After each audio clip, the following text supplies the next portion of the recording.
बाद में सवालात और जवाबात के लिए दावत देता हूँ तालिबात नूरीना, तय्यबा, मरीना, लुबना, नफीसा, कायनात और तलबा आसिफ, उमर फारूक, अमीर हमज़ा, सोबान, उमर अहमद, अब्दुल कबीर कि वो स्टेज पर आए और सवालात के जवाबात दें।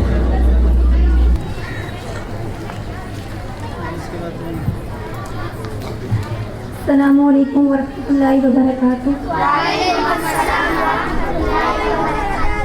आज मैं आपसे दो ग्रुप 14 अगस्त के बारे में कुछ सवाल करूँगी, क्या आप जवाब देंगे? मेरा सवाल पहला ग्रुप ए से है। उर्दू ज़बान को पाकिस्तान की ज़बान के स्थान में करार दिया गया। उर्दू को पाकिस्तान की कौमी ज़बान अप्रैल 1954 में करार दिया गया। आपका जवाब बिल्कुल दुरुस्त है। मेरा सवाल ग्रुप बी से। सबसे ज़्यादा ज़बानें किस सूबे में बोली जाती हैं? सबसे ज़्यादा ज़बानें बलूचिस्तान में बोली जाती है। आपका जवाब बिल्कुल दुरुस्त है। मेरा सवाल ग्रुप ए से। उर्दू ज़बान में कितने हरूफ हैं?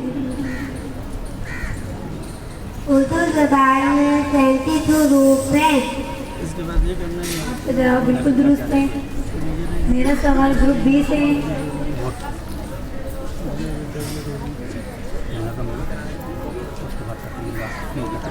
कौमी तराना किसने लिखा? पाकिस्तान का कौमी तराना अपनी जिलागरी ने लिखा। जवाब बिल्कुल दुरुस्त है। मेरा सवाल ग्रुप ए से है। पाकिस्तान के कौमी तराने में कितने हरूफ हैं? पाकिस्तान के कौमी तराने में 50 हरूफ हैं। आपका जवाब बिल्कुल दुरुस्त है। मेरा सवाल ग्रुप बी से है। पाकिस्तान के कौमी तराने में कितनी लाइनें हैं? पाकिस्तान के कौमी तराने में 15 लाइनें हैं। आपका जवाब बिल्कुल दुरुस्त है। मेरा सवाल ग्रुप ए से है। पाकिस्तान के पहले मज़ाहिर का नाम बताएं। पाकिस्तान के पहले मज़ाहिर का नाम रिवर है।